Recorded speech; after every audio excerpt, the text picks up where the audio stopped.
Joyeux Noël. Nalobi 2014 yango. Na souhaité ba meilleur vie na ba fine. Naza chef ya technique. Meilleur vie à tous nos fidèles internautes. Congo Mikili Live et équipe moko ya monene. Joyeux Noël et bonne année à tous. Les réalisateurs de Congo Mikili Live. Ingita. Congo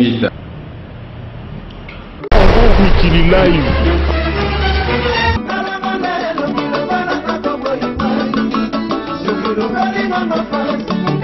Yoka bien.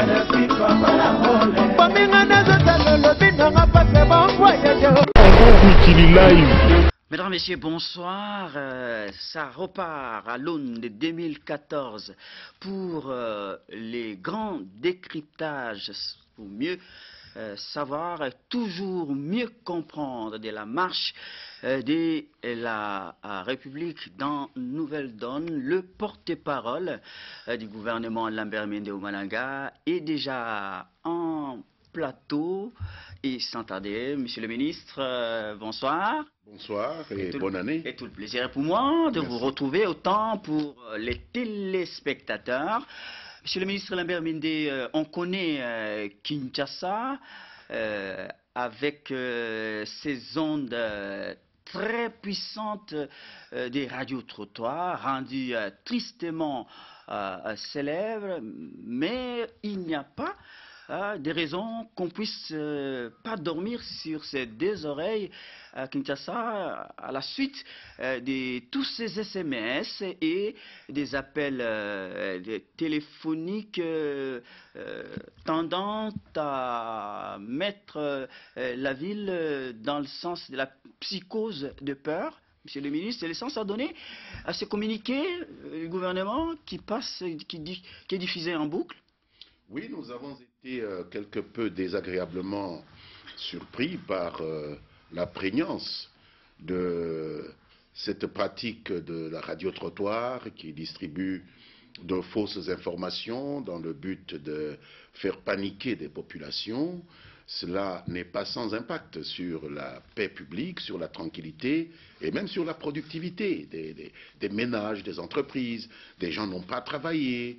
Et lorsque cette espèce de communication au rabais prend le pas sur des moyens de communication tout à fait crédibles qui existent pourtant et qui sont utilisés dans le pays, c'est un signal dangereux de décadence culturelle.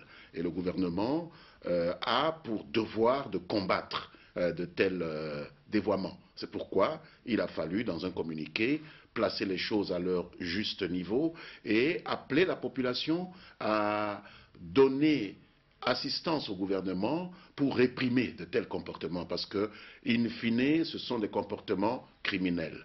Lorsque vous poussez des commerçantes qui n'ont que ça pour vivre à quitter leurs étals sur base d'une fausse information, lorsque vous obligez des médecins desquels des vies dépendent à ne pas venir à l'hôpital sur base de telles rumeurs, c'est criminel. Et donc il faut que la population comprenne la nécessité d'aider à réprimer cette nouvelle forme de criminalité. Celui qui a intérêt à jouer à ces jeux malsains comme ça. Il y a certainement des gens qui ont intérêt à cela, sinon on n'aurait pas assisté à cette pratique qui a immobilisé la ville, qui raconte n'importe quoi à n'importe quel moment. Il faut les identifier. C'est le travail que les services spéciaux de la police, de la justice, avec l'aide du public, ont commencé. Je dois vous dire que déjà quelques arrestations ont été opérées, mais nous irons jusqu'au bout.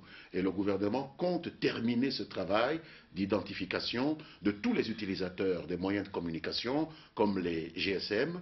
Le gouvernement compte également faire identifier d'autres groupes de population. On a vu des motards répandre ce genre de bruit parce qu'ils ne sont pas correctement identifiés ou leur identification n'est pas suffisamment visible. Le gouvernement, aussi bien central que provincial, vont s'atteler à rendre tous ces gens responsables de leurs actes par une visualisation de leur occupation de la rue, parce qu'on ne peut pas laisser impunis de tels comportements dans un pays civilisé, un pays de droit. Est-ce que les attaques qu'on a observées par ces inciviques dont vous parlez au niveau de la RTNC et dans d'autres villes du pays aura été le déclencheur? Je ne sais pas s'il y a un lien qu'on peut établir entre ce qui s'est passé le 30 décembre essentiellement à Kinshasa et Lubumbashi, puisque, ma foi, ce qui s'est passé à Kindu relève plutôt du théâtre de boulevard que d'une agression. Oui, personne n'agresse pas une ville. Et ce serait lié avec cette rumeur qui est un peu sans rappeler, qui n'est pas sans rappeler Citizen Kane de Orson Welles, qui avait mis les États-Unis sens dessus dessous en faisant croire que les Martiens avaient débarqué et les gens avaient cru. Mais si c'est lié, si ce n'est pas lié, il n'empêche que le fait de répandre des bruits qui terrorisent les populations sont une catégorie criminelle qui doit être réprimée. Alors, où en est-on avec la suite maintenant de l'enquête diligentée par les gouvernements à la suite de ces événements? Mais je vous ai dit qu'il y a des arrestations qui ont été opérées, qu'il y a des gens qui ont été pris sur le fait grâce notamment à la coopération de la population, à la coopération des services qui distribuent le signal de téléphone portable ou même des gens qui gardent des parkings de certaines mototaxis, parce qu'il y a des farceurs qui roulaient en mototaxi pour raconter des histoires à terroriser les bonnes gens de Kinshasa. L'enquête se poursuit, on va pouvoir déterminer si ces gens ont agi pour s'amuser ou s'ils n'étaient pas au service de desseins les plus funestes contre notre peuple. Nous n'allons pas comme gouvernement aller plus vite que la justice, c'est la justice qui doit avoir le fin mot de l'histoire et nous tous, nous attendons patiemment que les choses soient dites à ce niveau-là. Quel effet ça vous fait, vous, le gouvernement, lorsque au sein de l'opinion, on n'en croit toujours pas saisir ses oreilles par rapport à ces événements? Je ne comprends pas ce que vous voulez dire. On dit avec autant de facilité, des gens comme ça ont pu pénétrer un site aussi stratégique que la RTNC notamment. Ben écoutez, le gouvernement n'est pas comptable des actes de ses ennemis. Le gouvernement ne peut que compter sur la capacité de réaction, la proactivité de ses services. On ne va quand même pas rendre le gouvernement responsable ou solidaire des actes de criminels qui ne sont pas au service du gouvernement. Donc, nous ne faisons que essayer de protéger une population, mais nous ne sommes pas dans les cœurs de tous les criminels du monde pour dire à telle heure un criminel va s'en prendre à d'honnêtes gens et que nous n'avons pas réussi à l'empêcher de le faire. Dans aucun pays du monde cela n'existe. Notre obligation va jusqu'à prévenir cela, peut-être ça aurait pu être pire, réprimer cela lorsque ça arrive, cela a été fait. Je pense que c'est une façon plus positive d'aborder ces problèmes. Ces gens sont devant leur juge aujourd'hui, alors jugeons les coupables, ne jugeons pas le gouvernement. Oui, mais il y a des partis politiques comme l'UNC, les Vital Kamere, par la bouche de son secrétaire général, qui parle des mascarades. Il faut qu'il apporte la preuve de ce qu'il raconte. S'il y a une mascarade, c'est qu'il y a un auteur de la mascarade. Nous aimerions bien que ce monsieur nous donne l'identité de cet auteur-là pour que nous puissions faire tomber le bras de la justice sur lui. Il ne suffit pas de prendre un micro, d'aller devant un écran et de dire mascarade pour que ce soit une mascarade. Une mascarade a un auteur, une mascarade a une motivation. Il faut nous les donner, il faut cesser de s'amuser avec l'opinion publique. Ce n'est pas le rôle d'un politicien. Bertrand Iwanga, donc il s'amuse avec l'opinion en donnant des informations sans les documenter, sans donner des éléments, en donnant des informations sur des événements qui n'ont pas d'auteur, qui n'ont pas de motivation, dont on ne voit aucune trame, aucun lien avec les réalités, c'est s'amuser avec l'opinion publique. Mais de son côté, l'IDPS a-t-elle raison de demander une enquête indépendante du côté de la MONUSCO pour en avoir le cœur net? Tout dépend de ce que ce parti entend par enquête indépendante. À mon avis, la justice congolaise est indépendante. Donc quand elle mène une enquête, c'est une enquête indépendante. Est-ce qu'il faut que ce soit la MONUSCO qui la mène pour qu'elle soit indépendante? Indépendante par rapport à quoi? La MONUSCO n'aurait pas d'intérêt. Voilà, donc tout est question de mots, il ne faut pas qu'on joue avec les mots. La justice congolaise existe, l'État congolais existe, et donc que l'UDPS soit au pouvoir un jour ou pas, ce sera toujours cette justice-là qui fera son travail. Il ne faut pas prétendre que la justice congolaise n'est pas indépendante parce que l'UDPS n'est pas au pouvoir en RDC, je ne vois pas le lien. Vous y voyez une façon de remettre en cause la crédibilité de l'indépendance de la justice congolaise puisqu'ils n'ont pas dit que la justice congolaise n'est pas indépendante, je ne peux pas juger cela, je ne vais pas me mettre à juger les intentions cachées ou les non-dits du discours d'un parti politique. Supposons simplement qu'ils ont le droit d'exiger une enquête indépendante et nous disons que l'enquête qui se déroule l'est par une justice qui est indépendante, donc que la condition qu'ils demandent est remplie. Voilà tout. Bon, alors, à propos de la justice, finalement, nous sommes sur les chapitres politico-judiciaires. Vital Kamerhe serait-il interdit des sorties, c'est le ministre?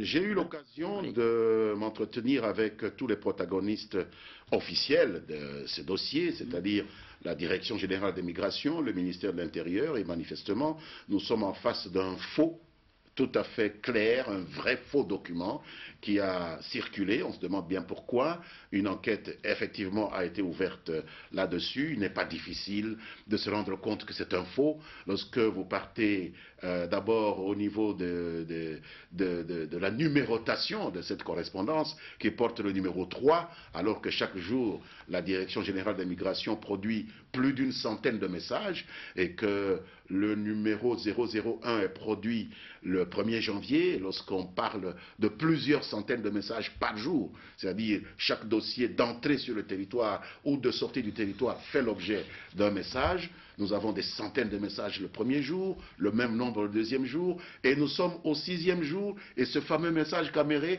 porterait le numéro 3. Donc rien que ça, un spécialiste sait voir que c'est de la manipulation, c'est un faux document, il n'y en a aucune trace dans les archives de la DGM, et donc nous sommes très intéressés que M. Kamerhe nous donne l'information sur la source de ce document. Ça nous permettra de découvrir l'origine du faux et d'appliquer la sanction. Et dans sinon, lui-même serait, on serait en droit de lui demander des comptes sur l'usage d'un faux, si ce n'est pas lui-même qui l'a fabriqué. Il s'agissait... Vous voyez, à force de vouloir faire parler de soi, on arrive à provoquer des incriminations qui peuvent vous poursuivre devant la justice. Vous voulez dire que Kamerhe a besoin des coups de pub? C'est l'impression que nous avons, parce qu'ici en RDC, il y a une série d'acteurs politiques qui croient qu'il faut toujours se poser en victime. Il faut développer le syndrome de la victimisation, comme nous disons, pour attirer l'attention sur soi. Si l'opinion ne voit plus tellement le nom de quelqu'un ou son image, il faut inventer quelque chose qu'on aurait fait contre soi. Mais enfin, c'est une possibilité. Je ne dis pas que cela s'est passé comme cela, mais pour empêcher que nos esprits n'aillent dans cette direction, il faut que M. Kamerhe coopère avec l'enquête qui a eu lieu. Ça le concerne au premier chef. Qui lui a donné ce document qu'il est en train de distribué dans les réseaux sociaux, dans les médias, dans les ambassades, et qui est manifestement un faux document. Nous avons besoin de le savoir. Ce n'est pas le fait qu'il coopère avec la justice qui va faire de lui un collabo, puisque c'est des mots qu'ils aiment souvent utiliser. C'est un citoyen, il doit coopérer avec la justice, puisque là, il y a eu manifestement l'établissement d'un faux document, et donc ça doit être sanctionné. Le Kamerhe a annoncé d'organiser sa caravane de la paix à l'est du pays à la suite de la victoire remportée par les FARDC avec Alerte. Je pensais que c'était la victoire remportée par son parti. Non, par Joseph Kabila et les FARDC. Mais quelqu'un a parlé de la récupération politicienne. Mais bien sûr, cette caravane de la paix, c'est le monstre du Loch Ness. Tout le monde en parle, personne ne la voit. La caravane de la paix devait être faite dans l'immédiate après-guerre, lorsque nos forces récupèrent Runyonyi et boutent hors du territoire le M23. Kamerhe annonce sa caravane de la paix. On ne la voit pas venir. Il critique Joseph Kabila. Ah, il n'est pas parti, moi j'y vais. Et on ne voit pas de Kamerhe faire sa caravane de la paix. Et le président Joseph Kabila fait sa tournée. Et revient, et Kamerhe annonce, non, c'est moi qui vais aller donner le vrai message. Il n'a pas dit la vérité aux gens, et il n'y a pas de caravane de la paix. Et maintenant, après avoir créé cet incident de toutes pièces, c'est pour la 3e fois qu'on nous annonce le monstre du Loch Ness, que personne n'a vu. Alors, pourquoi ne pas faire sa caravane de la paix? Oui, mais vous l'interdisez des sorties. Vous l'interdisez des sorties, Kamerhe. Je viens de démontrer que c'est un faux, il ne faut pas revenir là-dessus. C'est un faux document qui ne prouve que c'est un vrai, c'est un faux document, peut-être pour démontrer à ces gens que s'il n'a pas pu accomplir ces 2 promesses, c'est parce qu'on l'empêche de partir. Mais moi, j'ai toujours dit qu'Améré est libre d'aller là-bas. Et moi, je sais ce qui va se passer. Les populations vont lui demander des comptes pour sa collaboration avec le M23. Nous avons des éléments là-dessus. Mais il va partir comment? Entre-temps, il a maille à partir avec la députée nationale qui siège également là-bas. Il a comparu hier au parquet des grandes instances de la Gombe pour... C'est un citoyen qui peut comparaître, il n'y a pas de problème. Ouais. Moi aussi, j'ai comparu pour une affaire concernant des membres de ma avec famille. C'est pas la un problème. députée Moleka. Ah, mais écoutez, lorsqu'il y a un problème en justice, vous devez comparaître. Est-ce que Caméré est au-dessus des lois? Personne n'est au-dessus des lois. Même le président de la République peut avoir à comparaître devant la justice. Je sais qu'après les élections, quelqu'un a déposé plainte contre lui. Il a été représenté par un panel d'avocats. Qu'il avait accusé des bourrages des urnes, voilà. Moleka. Mais Wanga revient là-dessus, il dit, voilà encore, une preuve de harcèlement politique contre donc Caméré. Il n'y aurait pas harcèlement, sauf si Caméré serait hors du champ du droit congolais. C'est ça qui indiquerait qu'il n'y a pas harcèlement? Non, monsieur, il n'y a pas de super citoyen parce que vous êtes dans l'opposition, que vous êtes au pouvoir, vous êtes hors du champ de l'application du droit. Non, si quelqu'un se plaint, on vous appelle et vous vous expliquez. C'est ça l'état de droit. Il ne faut pas qu'on nous ramène à l'état sauvage. Alors, une autre affaire politico-judiciaire, on va dire, les suites de l'assassinat du colonel Mamadou promu à titre posthume général à Béni. Monsieur le ministre Lambert Mende, très rapidement, vous avez attribué ces faits au ADF Nalou ougandais, mais les choses semblent évoluer autrement. On dit de vous que vous avez désorienté, vous voulez désorienter l'enquête. C'est très ridicule de parler comme ça. D'abord, l'enquête n'est pas une enquête qui est menée par le gouvernement. Les institutions judiciaires font leur travail. Le gouvernement a donné un rapport dans l'état où il l'a reçu, le jour où on a assassiné Mamadou. Nous étions les premiers à le savoir puisque c'est notre employé. Il était en mission. Et donc, ceux qui étaient autour de lui, ses collègues, ses chefs, ont donné une version en disant « Nous pensons que c'est l'ADF Nalou ». Par transparence, le gouvernement communique cela à l'opinion. Mais le gouvernement ne fixe pas les limites de l'enquête. Le gouvernement dit « Si c'est les ADF Nalou, ils doivent payer. Si c'est d'autres personnes, l'enquête va le déterminer et ils doivent payer. » Mais les seuls qui étaient à ce moment-là mis en exergue par les éléments du gouvernement, les agents du gouvernement sur terrain, c'était les ADF Nalou. Ce qui n'a pas empêché le gouvernement, dès lors que d'autres informations sont venues indiquer que d'autres pistes pouvaient permettre de ne pas se limiter à soupçonner les ADF Nalou, c'est le gouvernement, à travers ses services, qui a procédé à l'arrestation de ses propres agents au sein des FRDC. Ça veut dire que le gouvernement n'a aucun intérêt à désorienter quelque enquête que ce soit. Mamadou est un de nos éléments les plus brillants. C'est pourquoi il est devenu général de brigade post-mortem. Et donc nous souffrons de sa mort et que ça a été l'ADF Nalou ou d'autres, ceux qui lui ont donné la mort doivent payer. Il faut plutôt se féliciter de ce que le gouvernement n'en est pas resté à ses premières impressions, que les nouvelles données qui nous sont arrivées, puisque qu'est-ce qu'un criminel fait, cher ami, au cas où les deuxièmes impressions s'avéraient concluantes? C'est de désorienter l'enquêteur. C'est de tuer quelqu'un. Si c'est moi qui tue le journaliste que vous êtes, j'essaierai de faire orienter les soupçons vers d'autres. Ça ne veut pas dire que lorsque l'enquêteur arrive et constate que des preuves accusent X, qu'on ne peut pas orienter l'enquête vers Y. Le gouvernement ne décide donc pas in fine. Le gouvernement n'a pas pris un arrêt de justice ou un jugement désignant l'ADF Nalou comme coupable. Le gouvernement a dit les éléments d'occupation des terrains amènent les soupçons vers les ADF Nalou. Et le gouvernement demande à la justice de faire son travail. Et le gouvernement soutient la justice dans ce travail, transporte les enquêteurs et leur donne pleine liberté. Et les enquêteurs nous disent qu'au-delà des premières impressions, il semble que du personnel militaire congolais soit impliqué et ils les ont arrêtés. Le gouvernement n'est pas intervenu. Donc ne transformez pas le gouvernement en juge des infractions qui se commettent en RDC. Le gouvernement communique par souci de transparence, mais la justice appartient à une autre institution qui travaille correctement. L'essentiel pour nous, ce n'est pas ces querelles de mots, on a dit ADF Nalou et maintenant on arrête. Ça prouve que les enquêteurs sont indépendants. puisqu'ils sortent même des premières impressions que nos services nous ont livrées. Je pense qu'il faut plutôt s'en féliciter. Ce n'est pas dans tous les pays qu'on assiste à cela.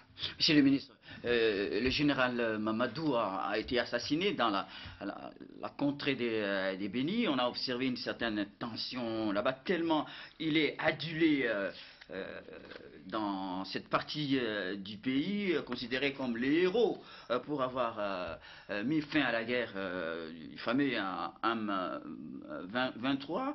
Les gouverneurs Paloukou, Julien, étaient dans ses obligations, obligés d'aller sur place à Béni et sur place tenter de calmer la situation qui est revenue à la normale. Monsieur Lambert Mende, le gouverneur Julien Paloukou en a profité pour dénoncer tous ces propagateurs des rumeurs qui attribuent l'assassinat du général Mamadou au président de la République, Joseph Kabila Kabange.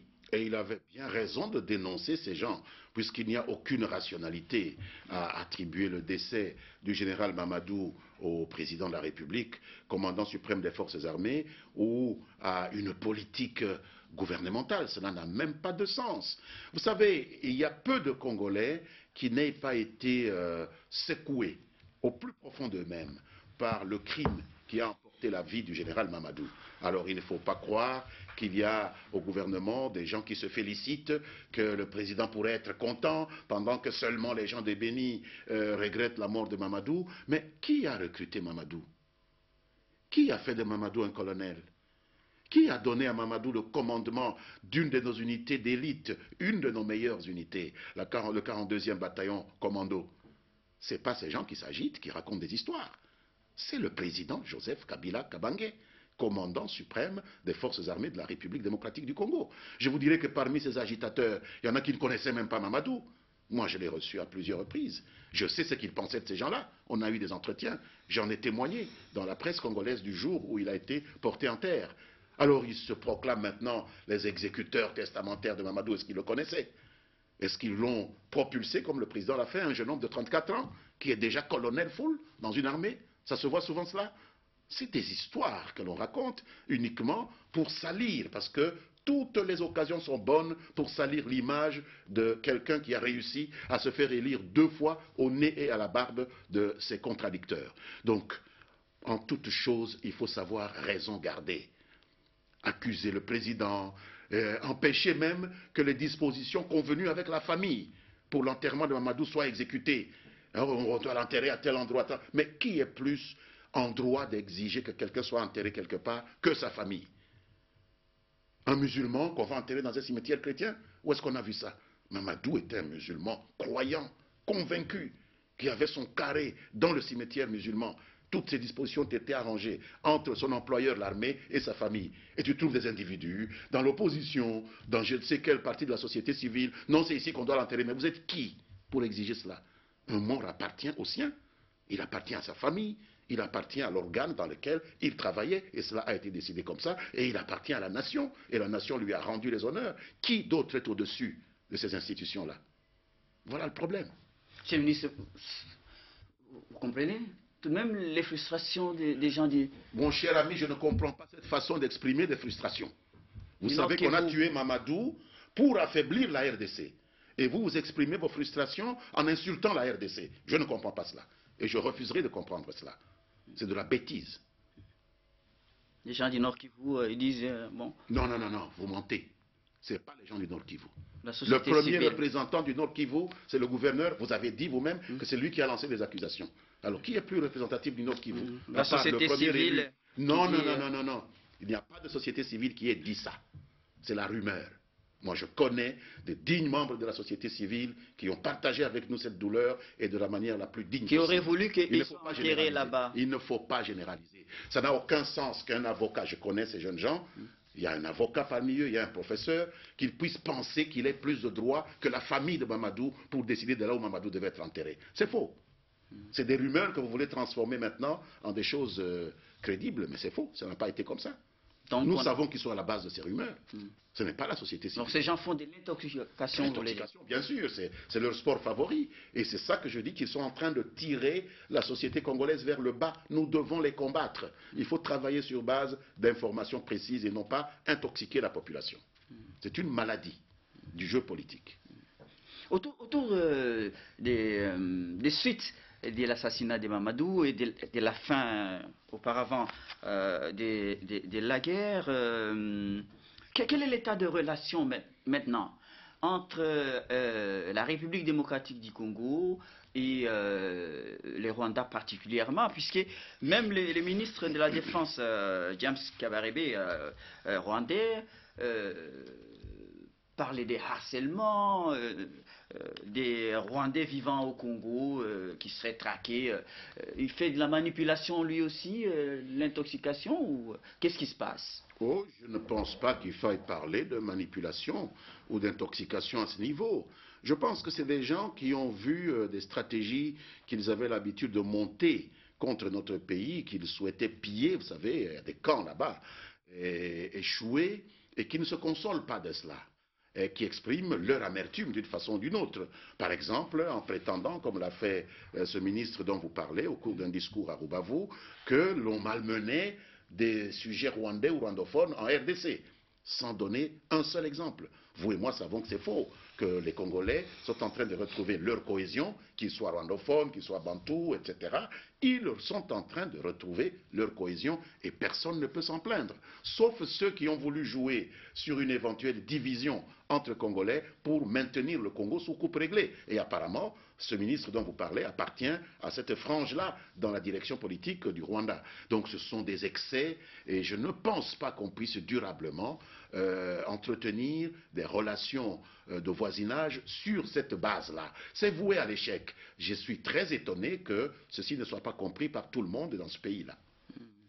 Qu'en est-il de cette autre rumeur qui a circulé et qui a conduit à des manifs de joie, explosion de joie dans le nord Kivu, faisant état de l'assassinat du président rwandais Paul Kagame. Monsieur le ministre, comment vous avez observé tout ça?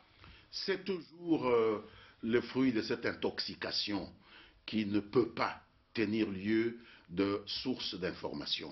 Un pays sérieux ne peut pas travailler sur cette base-là. Le gouvernement ne s'est pas du tout félicité de cela. Il n'y avait aucune raison de le faire. Bon, le seul enseignement qu'on peut tirer, c'est qu'il y a beaucoup de ressentiment en RDC vis-à-vis de la haute direction du Rwanda.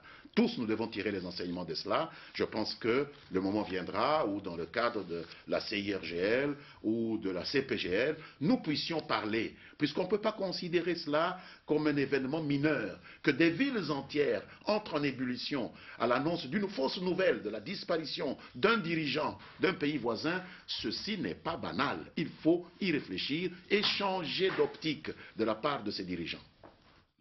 Alors s'agissant justement de ces situations rocambolesques comme ça, on va dire, les conseils de sécurité des Nations Unies s'est réuni hier à New York, mais il y a ces rapports de l'ONU qui fait état de la résurgence du phénomène Bakatia-Katanga et au Katanga là-bas, et cite nommément l'ancien chef de la police nationale congolaise, le général John Numbi. Réaction du gouvernement?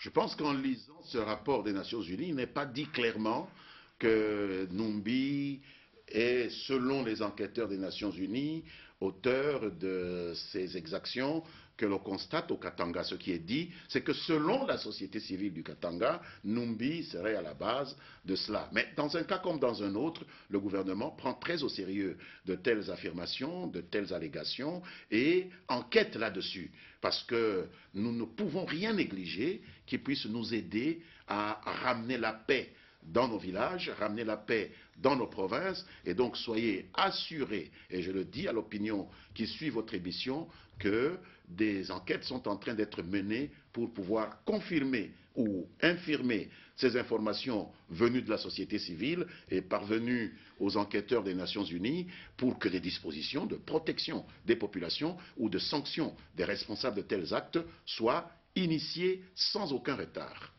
Que dites-vous, selon les mêmes rapports, de cette information sur laquelle les M23 se seraient en train de se réorganiser pour revenir à la charge à partir de l'Ouganda? Nous avons reçu ce rapport avec beaucoup de préoccupations, puisque cela voudrait dire, s'il était confirmé, que nos partenaires rwandais et ougandais considèrent l'accord cadre d'Addis Abeba comme un vulgaire chiffon de papier, nous allons en parler au sommet de la CIRGL qui va se tenir dans quelques heures, puisque le président de la République a déjà été précédé par nos deux collègues des Affaires étrangères et de la Défense. Lui-même va certainement y aller d'un moment à l'autre à Luanda, et nous allons envisager les mesures que la CIRGL peut prendre pour faire respecter cet engagement de tous, et des mesures enfin que nous, la RDC, nous devrions prendre pour nous protéger. Parce que quel que soit ce qui peut sourdir dans notre voisinage, le premier devoir du gouvernement de la RDC, c'est de protéger les populations de la RDC contre quelque adversité que ce soit, et je vous assure que nous sommes prêts à faire face. Ce ne sera pas la première fois que nous affronterons le M23, avec des nouveaux recrutements ou pas, nous les affronterons, et ils ont pour vocation de connaître le même sort qu'ils ont connu il y a quelques semaines.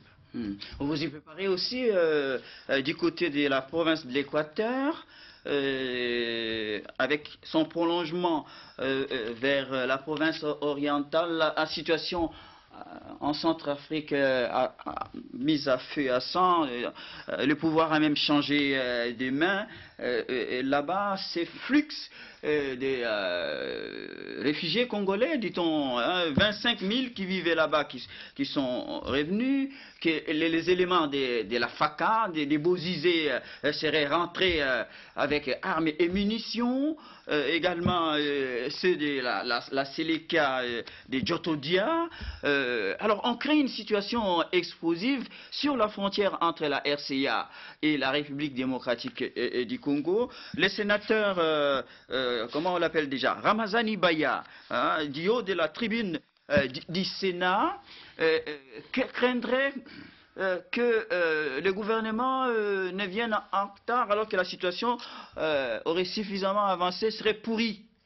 Mais je croyais que on nous avait fait le procès de vouloir envoyer des militaires en Centrafrique pour essayer d'éteindre ce feu aux côtés d'autres pays de la région d'Afrique centrale et de l'Union africaine. On nous a fait ces griefs-là. Quand nous avions tenu compte du fait que la déstabilisation en République centrafricaine risquait de déferler sur nous comme un feu de brousse et d'emporter des parties entières de la province orientale et de la province de l'Équateur, on nous a fait des griefs ici, que nous le faisions parce que nous étions orgueilleux, souvenez-vous, de la défense que j'avais prise. Ce que le sénateur dit est tout à fait de bon sens, mais peut-être qu'il a oublié un détail, c'est que nous avons déjà fait le nécessaire pour travailler à ce que les choses rentrent dans l'ordre en Centrafrique, en envoyant aussi l'un des corps expéditionnaires les plus importants. C'est nous et les Tchadiens qui avons envoyé le plus grand nombre de troupes, 850, parce que nous savions que nous sommes parmi les plus concernés. Je suis heureux de constater que les critiques sont en train de s'émousser là-dessus et que l'on sait gré maintenant au président Kabila d'avoir eu une réaction proactive, d'avoir pu déceler à temps les risques que cela nous faisait courir et que le gouvernement a déployé des unités qui nous permettent justement d'identifier ces gens qui entrent en armes chez nous. Sinon, nous aurions été aussi coupables que ceux qui, en 1994, ont laissé entrer les FDLR avec des armes chez nous. Mais je voudrais rassurer tout de suite vos téléspectateurs que la situation est en train d'aller décrescendo, grâce notamment aux décisions sages qui ont été prises au sommet des chefs d'État de la CEAC. Vous avez vu que le président Kabila s'y est rendu en personne. C'est parce qu'il y a une préoccupation de notre part sur la nécessité de stabiliser la situation. Et c'est à la suite de ce sommet que le chef de la Seleka a été démis de ses fonctions, disons-le ainsi, et qu'un autre président intérimaire pour 15 jours a été désigné, et que déjà commencent les mouvements de désarmement volontaire de la part et de la Séléka et des FACA qui regagnent leur caserne, et que nous pouvons raisonnablement espérer d'ici 3 semaines, 1 mois, que le feu s'éteigne et que le Centrafrique entame une période de nouvelle préparation pour des élections qui vont stabiliser définitivement la situation. Il faut donc saluer le gouvernement, saluer le président qui ont eu une vision pour participer aux côtés d'autres leaders et d'autres armées de la région à cette stabilisation. Alors, des mobilisations, des armements en Centrafrique. Revenons chez nous. Hein, DDR également, à la fin de la guerre, Robinson Mary est venu à Kinshasa, a rencontré le Premier ministre et d'autres autorités. Pourquoi se félicite-t-elle déjà c'est un peu trop tôt, non, du DDR hein? Pourquoi trop tôt? Le DDR a commencé, nous l'avons approuvé, nous le mettons en œuvre parce qu'on a reçu une dizaine de milliers déjà de combattants démobilisés, qu'il faut désarmer et qui travaillent avec les services du ministère de la Défense, du ministère des Affaires sociales et des Affaires humanitaires, en attendant justement que les Nations Unies, la communauté internationale puissent faire sa part. Et donc que Mme Robinson, envoyée spéciale pour les Grands Lacs des Nations Unies, puisse s'en féliciter, il n'y a là rien de tout à fait étonnant. Bon, alors, monsieur le ministre, bon, le président de la République, vous venez de l'annoncer, va, dans les heures qui viennent, rejoindre vos collègues qui l'ont précédé à Luanda, où se tient la réunion au sommet des chefs d'État de la CIRGL. Il va être question d'évaluer l'accord cadre d'Addis, monsieur le ministre. Les armées se sont tues à l'est du pays, il n'y a plus de crépitement de balles. Bon, alors, est-ce que cet accord d'Addis garde toujours toute son importance, toute sa raison d'être? Vous savez, il faut se poser la question des mécanismes qui ont fait que les armes se soient tues. Il y a 2 aspects qui peuvent expliquer le silence des armes. Le silence des armes a été imposé, bien sûr, d'abord par le bon comportement des forces armées de la République démocratique du Congo au Kivu, qui ont écrasé militairement le M23. Mais vous et moi, nous savons que le M23 n'était pas seul dans cette agression, qu'il y avait des implications régionales, que des États voisins se sont commis aux côtés du M23. Et ces États voisins ne disparaissent pas par la simple victoire militaire de la FARDC sur le M23. Il a fallu cette dimension régionale renforcée par l'accord cadre d'Addis Abeba. C'est donc le 2e instrument qui nous a permis de pacifier ces partis qui ont été mis en branle par cette jonction entre les M23 et leurs complices dans les 2 pays qui sont voisins aux nôtres. Donc il faut considérer l'accord cadre d'Addis Abeba comme un instrument essentiel, substantiel pour la paix. Elle a permis à ces pays-là de réfréner leur ardeur aux côtés des forces négatives congolaises, et elle doit permettre à ces pays de se maintenir dans cette attitude de non-ingérence dans les affaires congolaises. Cet instrument-là qui permet d'imposer à chacun des attitudes de non-ingérence qui n'étaient pas observées jusque-là doit être considéré comme fondamental pour la paix dans cette partie de notre région. Monsieur le ministre, en vingtaine, vous êtes également en charge de la nouvelle citoyenneté. Vous étiez, il y a quelques mois, vous êtes rendu par route de Kinshasa vers le Bandundu là-bas, mais les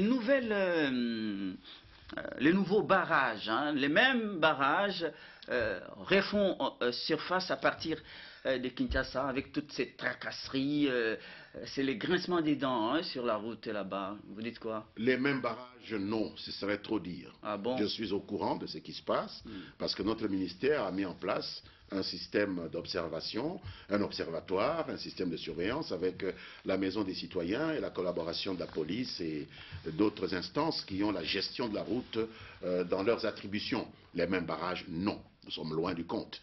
Mais les mauvaises habitudes ont toujours tendance à refaire surface et nous avons mis en place au niveau du gouvernement une structure interministérielle pour gérer toutes ces questions-là. Des informations sont recueillies au niveau des réseaux mis en place par la Maison du Citoyen et partagées avec le ministère de l'Intérieur pour ce qui est de la police, avec d'autres ministères, les finances pour ce qui est des services générateurs de recettes, avec l'armée, puisque parfois ça joue sur les frontières. Et donc là, nous sommes en train de travailler, mais on ne peut pas affirmer que la situation telle que nous l'avons vécue il y a quelques mois lors de notre tournée soit restée la même. Pas du tout, c'est de la calomnie. Que dites-vous à ceux qui disent que vous avez du mal, de la peine à juguler ces fléaux? Les mauvaises habitudes ont toujours la dent dure, mais au fur et à mesure que nous trouvons ceux qui essayent de les faire revivre, nous les sanctionnons, nous les écartons même du circuit jusqu'au moment où nous allons arriver à un nettoyage complet des écuries. Ça ne saurait tarder. Pour tout le monde, conclusion, Monsieur le ministre, Nouvelle Donne est terminée ce soir. Un mot de remerciement à vous-même, Nouvelle Donne, et à tous vos téléspectateurs qui, par le fait qu'ils suivent ces mises au point que le gouvernement est en train de faire, ont l'occasion de se faire une idée réelle de ce qui se passe dans le pays. Un mot d'encouragement aussi à tous vos téléspectateurs pour qu'ils puissent rompre avec la culture de l'intoxication par radio-trottoir. Un peuple qui se laisse intoxiquer est un peuple de vaincus, puisqu'il suffit d'un téléphone, il suffit d'un appareil, un ordinateur pour rentrer dans les réseaux sociaux, pour mettre sens dessus-dessous un peuple qui n'a pas beaucoup de sens critique. Je voudrais que les Congolais développent leur sens critique, que les Congolais se montrent beaucoup plus exigeants envers les gens qui émettent des informations qui concernent leur sécurité et que les Congolais puissent évaluer d'abord un danger avant de pouvoir réagir. Un coup de feu éclate dans un coin quelconque avant de commencer à courir et demander aux gens de courir, ce qui va provoquer une réaction de panique qui permet aux malfaiteurs de s'adonner à cœur joie. Il faudrait tout au moins savoir de quoi il s'agit. Peut-être ce n'est qu'un pneu qui a éclaté, peut-être que ce n'est qu'une sentinelle qui nettoyait mal son fusil et que le coup est parti, au lieu de vous faire du tort à vous-même parce que vous réagissez avec panique avant de connaître le vrai sens de ce bruit que vous avez entendu et qui peut-être n'est qu'un seul bruit. Monsieur Lambert Médé, vous êtes notre ministre des médias, le patron de la presse congolaise. Permettez, monsieur le ministre, qu'en guise d'hommage, je puisse m'incliner devant et saluer la mémoire de mes deux collègues qui viennent de nous quitter,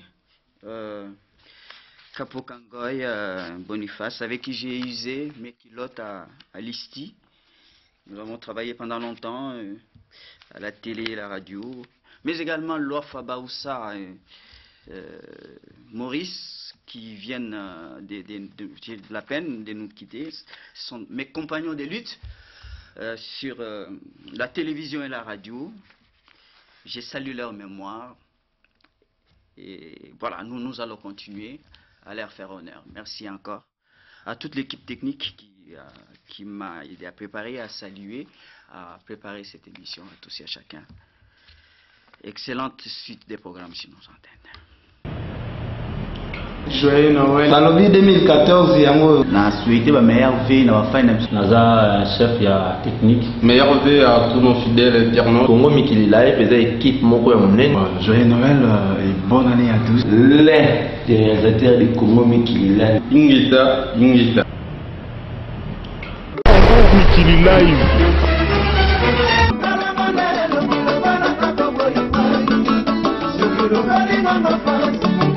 Yoka bien.